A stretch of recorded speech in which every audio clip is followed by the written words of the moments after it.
আমাদের ক্রিকেট বোর্ডে সবাই অনেক পজিটিভিটি খোঁজার চেষ্টা করছে। শ্রদ্ধেয় নাজমুল আবেদীন ফাহিম ভাই আমাদের বোর্ডে এসেছে এবং কথায় স্পিক থাকতে পারেননি। পয়েন্টটা হচ্ছে আমাদের নোমান ভাইকে একটা ইন্টারভিউ আপনারা দুজনেই দিয়েছিলেন এবং সেখানটায় আপনি ব্যক্তিগতভাবে বলেছেন যে বাংলাদেশের ক্রিকেটে ক্ষতিগ্রস্ত করার ক্ষেত্রে চান্ডিকা হাথুরু সিং এর একটা প্রোঅ্যাক্টিভ রোল রয়েছে। আপনি যদি সেই ক্ষমতায় যেতে পারতেন তাহলে এটা সরিয়ে দিতেন। এরপর আমি প্রশ্ন করেছিলাম সংবাদ সম্মেলনে, সেখানটায় আপনি বলেছিলেন যে আর 7 থেকে 14 দিনের মধ্যে একটা সিদ্ধান্ত পাবেন। আমরা সিদ্ধান্ত পাইনি। আমার প্রিয় ফাহিম ভাই তিনিও বলেছেন যে কেউ যদি ক্ষতি করে, ক্ষতিকর মানুষকে রাখার থেকে কেউ না থাকা ভালো, অনেকটা এরকম ছিল বক্তব্যটা। আমার প্রশ্ন হচ্ছে চান্ডিকা হাথুরু সিং আপনারা যখন এসছেন তখনও আছে, নাজমুল হাসান পাপন যখন ছিলেন তখনও ছিল। তার মানে কি আপনাদের দুই গ্রুপের বা আপনার এবং পাপন ভাই নীতিগত অবস্থান একই? এক নম্বর প্রশ্ন, আপনারা কি একই রকম? আর এর আগে সমালোচনা আপনি ভুল করেছেন। And I respect that. When you talk straight.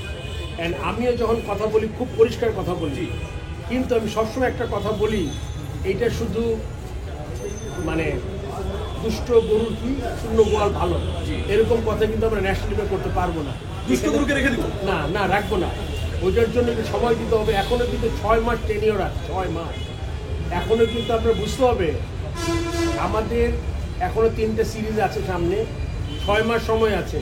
আমরা চেষ্টা করছি পজিটিভ, তাদের কিছু দেখতে হবে না। আমি যদি কিছু চেষ্টা না করি, যদি ফ্রুটফুল কিছু না পাই, আমি কিন্তু হুট করে কোনো ডিসিশন নিতে পারবো না। তবে এটা এখন আমাদের চিন্তায় আছে, অ্যান্ড আমরা এখন এটা মাথায় আমাদের আছে। এটা খুব শীঘ্রই দেখতে পারবেন, আগের মতোই বলছি, শীঘ্রই দেখতে পারবেন। আরেকটা ব্যাপার ফারুক ভাই জানতে চাই, সেটা হচ্ছে আমরা গ্রাউন্ডস কমিটির চেয়ারম্যান এখানটা রয়েছে মাহবুব ভাই, পুরনো মানুষ। আমাদের গ্রাউন্ড স্টাফদের বেতন বাড়ানোর জন্য আপনারা একটা বিগ রোল প্লে করেছেন মাহবুব ভাই ডিপার্টমেন্টে। তারা হয়তো এখন ভাগ করে হলেও ইলিশ কিনতে পারে, ইলিশের যা দাম এক্সাম্পল দিচ্ছি, যে তার বেতন বেড়েছে। কিন্তু বিশাল মাঠকে আপনারা সুন্দর বানালেন ভাই। 22 গজে যে খেলা হয়, শান্ত গতকালও বলেছে যে আমরা আইডিয়াল উইকেটে বাংলাদেশে প্র্যাকটিস করি না।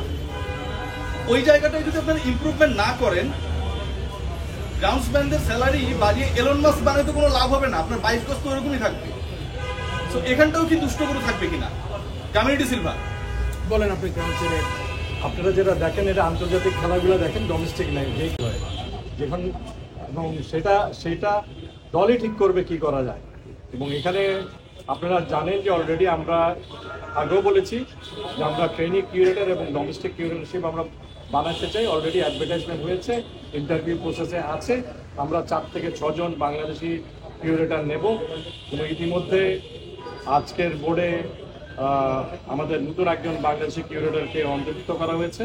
আপনি জানেন যে খোকনকে, সে জয়েন করেছে 1 অক্টোবর থেকে এবং আজকের বোর্ড অনুমোদন দিয়েছে।